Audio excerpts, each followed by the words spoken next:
तुम इस वीडियो को देख रहे हो क्योंकि तुम इन तीन में से किसी एक स्टेज पर हो। या तो तुम धोखा खा चुके हो, या तुम धोखे से बचना सीख रहे हो, या तो तुम धोखा देने वाले लोगों की साइकोलॉजी समझना चाहते हो।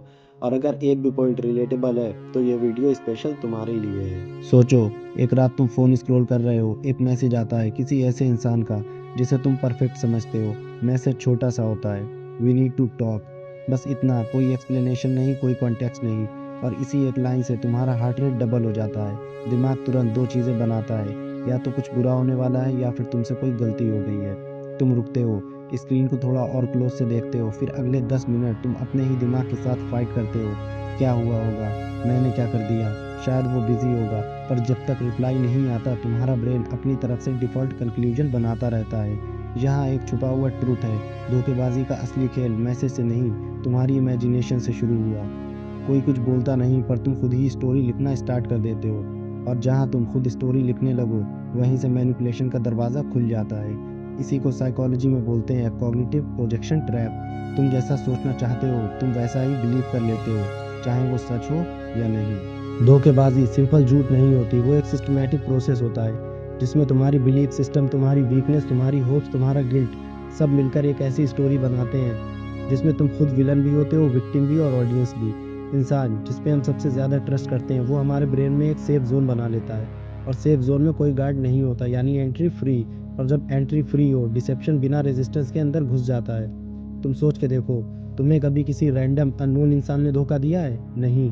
धोखेबाजी हमेशा वही करता है जिसका तुम पर इमोशनल एक्सेस होता है। तुम्हारे वीक पॉइंट्स क्या होते हैं? जहाँ तुम क्लैरिटी नहीं चाहते, जहाँ तुम बस बिलीव करना चाहते हो, जहाँ तुम सच से ज़्यादा कंफर्ट चूज करते हो। और यही वीक पॉइंट सबसे ज़्यादा ल्यूक्रेटिव होते हैं एक मैनिपुलेटर के लिए। कोई भी धोखेबाज सबसे पहले तुम्हारी सबसे बड़ी इमोशनल हंगर को पकड़ता है। Validation, attention, love, respect, insecurity, fear of abandonment. जिस चीज़ की तुम्हें सबसे ज़्यादा भूख होती है वो तुम्हें वही चीज़ देता है, वो भी फ्री में।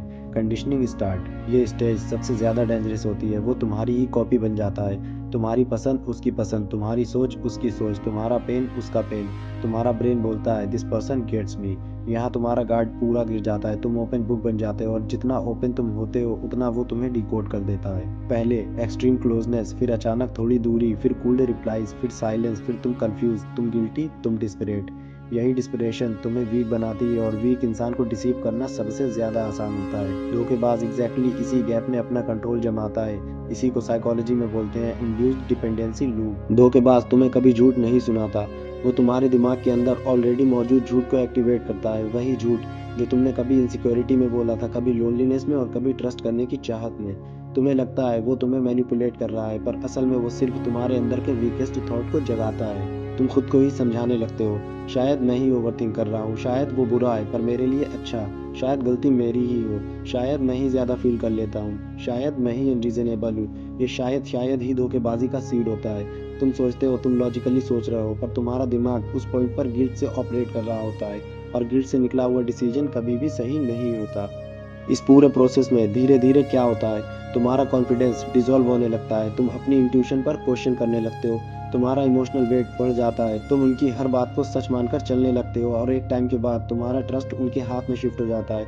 तुम अपने ब्रेन से कम उनके रिएक्शन से ज़्यादा डिसाइड करने लगते हो। यही वो पीक स्टेज होती है जहाँ तुम्हारा दिमाग कंप्लाइंस मोड में चला जाता है। कंप्लाइंस मोड का मतलब सिंपल है, तुम सोचना बंद कर देते हो, सिर्फ फॉलो करना शुरू कर देते हो।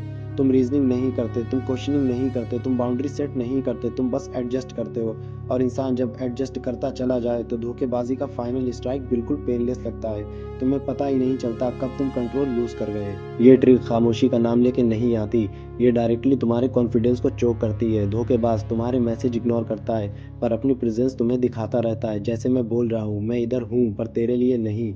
इससे तुम्हारे दिमाग में एक नया लूप शुरू होता है, मैं जो फील कर रहा हूँ उसकी कोई वैल्यू ही नहीं है। और ये लाइन तुम्हारे दिमाग में एक वायरस की तरह घुस जाती है। तुम नोटिस करोगे जब वो रिप्लाई नहीं करता, तुम अपने बिहेवियर को माइक्रो एनालाइज करने लगते हो। लास्ट चैट दोबारा पढ़ोगे, अपने टोन को डाउट करोगे, और हर मैसेज सेंड करने से पहले 10 बार सोचोगे। ये साइलेंस उनका वेपन नहीं, तुम्हारा सेल्फ डाउट उनका वेपन है। और जब वो फाइनली एक छोटा सा रिप्लाई भेजता है, तुम्हें अपने आप को रिलैक्स महसूस कराते हो, एज इफ किसी ने टेंशन का वेट थोड़ी देर के लिए उतार लिया हो। तुमको लगता है फाइनली नॉर्मल हुआ। पर असल में नॉर्मल कुछ नहीं होता, तुम उनके पैटर्न्स के आदी बन चुके होते हो।